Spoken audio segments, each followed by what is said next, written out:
SLST update নিয়ে বর্তমানে খুবই একটা সুখবর রয়েছে।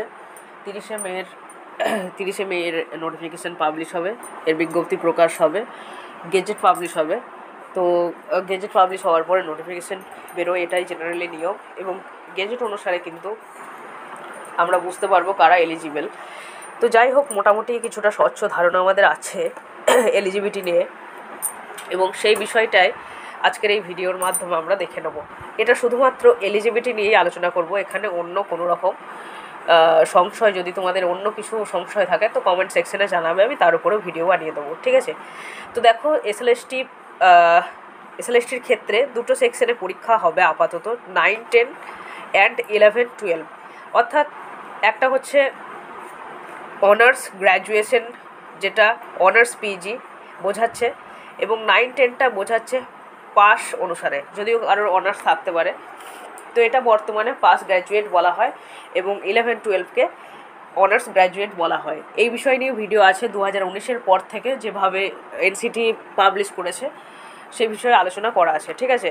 যে কেউ যদি গ্র্যাজুয়েশন থাকে প্লাস অনার্স থাকে, সে যদি মাস্টার্স না করে, তো সেক্ষেত্রে কিন্তু তার পাস কোর্সের মতোই তাকে মান্যতা দেওয়া হবে। শুধুমাত্র প্রাইভেট সেক্টরে সেটাতে অনার্স বলবে, ঠিক আছে? দেখো, এটা শুনতে খারাপ লাগলেও এটাই বাস্তব, এবং 19-এর পর থেকে এই নিয়মটা চালু আছে। এটা যে এনসিটি গাইডলাইন আছে সেটা নিয়ে একটা ভিডিও আমি বানিয়ে দিয়েছি গাইডলাইন সমেত, ওকে? তো এই বিষয়টা আমাদের এখানে মেন কথা নয়। মেন পয়েন্ট, এসএলএসটির ক্ষেত্রে তোমার গ্র্যাজুয়েট থাক, অনার্স থাক, 50% মাস্ট, ঠিক আছে? বাকি কাস্ট ওয়াইজ সেক্ষেত্রে 5% রিল্যাক্সেশন অবশ্যই থাকবে। তোমার যদি অনার্সে 50 না থাকে, মানে গ্র্যাজুয়েশনে বিএতে বা বিএসসিতে যদি 50 না থাকে, মাস্টার্স যদি করা থাকে এবং মাস্টার্সে যদি 50 থাকে, তাহলে মাস্টার্সের নাম্বারটা আপলোড করে তুমি কিন্তু 9, 10 বা 11, 12 পরীক্ষায় বসতে পারবে।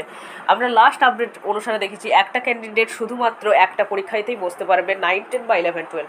যদিও 2016-তে এই নিয়মটা ছিল না। 2016-তে কিন্তু একটা ক্যান্ডিডেট যদি এলিজিবল ছিল, 9, 10-এর ক্ষেত্রেও বসেছে, 11, 12-এর ক্ষেত্রেও বসেছে, দুটোর ক্ষেত্রেই ইন্টারভিউ অংশগ্রহণ করেছে। তারপরে তার চয়েস অনুসারে অনেকেই 11, 12-এ পেয়েছে, তো সেক্ষেত্রে 9, 10টা করেনি। স্যালারি বেশি, সম্মান বেশি, সব ক্ষেত্রেই সব কিছু বেশি, ঠিক আছে? যদিও মেন্টালিটির উপর ডিপেন্ড করছে। তো দেখো, আমাদের যেটা দেখেছি এনসিটি লাস্ট আপডেট অনুসারে, আমি বলছি যদি কোনো রকম চেঞ্জ না হয় তাহলে ঠিক এরকম থাকবে।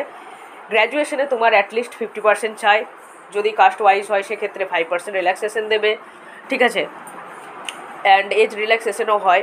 জেনারেলের ক্ষেত্রে সাধারণত 36 বা 37 এরকম থাকে। এটা নোটিফিকেশান যখন পাবলিশ হবে সেটার ডেট অনুযায়ী বোঝা যাবে, ঠিক আছে?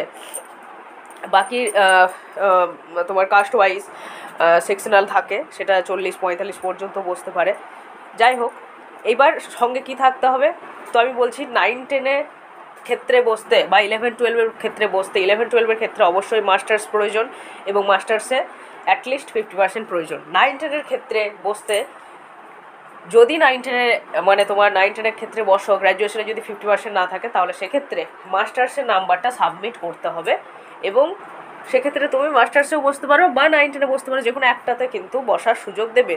এবং এটা আমরা মাদ্রাসার ক্ষেত্রেও দেখেছি, অনেকে দুটোতে অ্যাপ্লাই করেছে, বাট ওরা কিন্তু একটাই ধরেছে, ঠিক আছে? তুমি ধরে নাও কোনো রকমের 9, 10, 11, 12 দুটোতেই আপলোড মানে তোমার অ্যাপ্লাই করার সুযোগ পেয়ে গেলে, করে দিলে, কিন্তু সেক্ষেত্রে একটা বাদ দিয়ে দেবে আর একটা দেবে।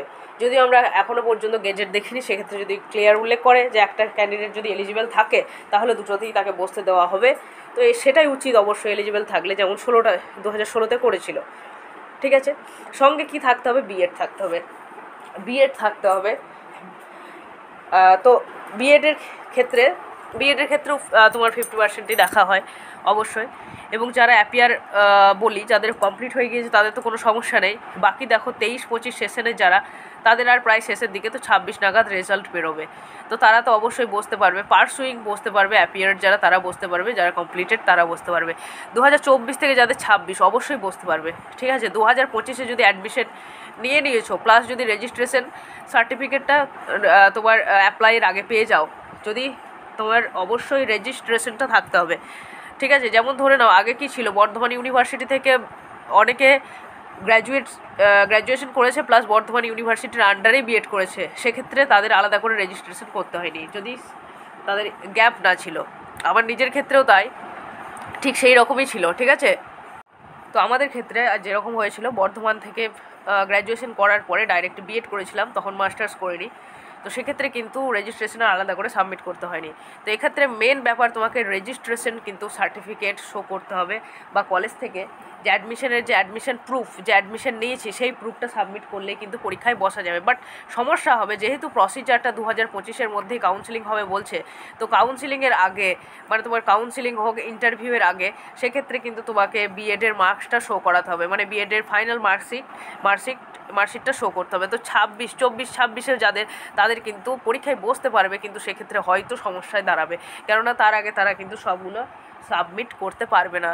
এক্ষেত্রে বলে রাখি, তোমরা যদি তোমাদের কিছু সেমিস্টার 4টে সেমিস্টার ওয়াইজ হয়, তো কিছু সেমিস্টারের নাম্বার সাবমিট করলে সেক্ষেত্রে কলেজে এনসিটি অ্যাপ্রুভড একটা সার্টিফিকেট দেবে বিএডের, প্লাস নাম্বার সাবমিট করলে, তো সেক্ষেত্রেও কিন্তু ইন্টারভিউ বাদ দেওয়ার চান্স থাকে, কেননা 4টে সেমিস্টার সাবজেক্ট, 4টে সেমিস্টারের নাম্বার শো করা যায় না। তো 23-25 পর্যন্ত যাদের আছো তাদের ক্ষেত্রে হয়তো প্রফিট হবে, কিন্তু যদি 25-এর মধ্যে রেজাল্ট না পাও ফাইনাল, তাহলে কিন্তু ইন্টারভিউয়ের ক্ষেত্রে সমস্যা হবে, সেক্ষেত্রে কিন্তু কমপ্লিট বিএডটাই চাইবে, ঠিক আছে। বাকি ধরে নাও যাদের 22-24-25-এর মধ্যে রেজাল্ট পেয়ে গিয়েছো, তাদের কোনো সমস্যা হবে না। তো এটা আমি বোঝাতে চাইছি যে ইন্টারভিউয়ের আগে কিন্তু তোমাকে যে ফাইনাল বিএডের 4টে মার্কশিটটি কিন্তু শো করতে হবে। তার আগে পর্যন্ত তুমি দিয়ে দাও যে আমি অ্যাপিয়ার পারসুইং, কোনো সমস্যা নেই। বাট ইন্টারভিউ প্রসিজারের ক্ষেত্রে এটা কিন্তু দেখবে, চেক করবে, এবং সেক্ষেত্রে বাদ দেওয়ার চান্স থাকে চূড়ান্ত, যে কমপ্লিট হয়নি বলে, ওদের একটা যেহেতু কারণ থাকে। দেখো, এগুলো দুর্ভাগ্য, কিছু তো করার নেই। তো এলিজিবিলিটি ক্রাইটেরিয়ান যেগুলো, সেটা মোটামুটি এই রকমই, 50% চাই, প্লাস তোমার বিএড যদি কমপ্লিট থাকে খুব ভালো কথা, আদারওয়াইজ যদি ইন্টারভিউর আগে পর্যন্ত কমপ্লিট হয়ে যায় তাহলেও খুবই ভালো কথা, ঠিক আছে। এবার যদি কারোর কিছু ডাউট থাকে, ভিডিও বাড়াবো না, তাহলে কমেন্ট সেকশনে জানাও। আমি সবসময় সংক্ষিপ্তভাবেই আলোচনা করতে পছন্দ করি। এরপরে আমরা গেজেট পাবলিশ হলে অবশ্যই বিস্তারিত আলোচনা করবো। Okay guys, thank you, stay good, stay happy.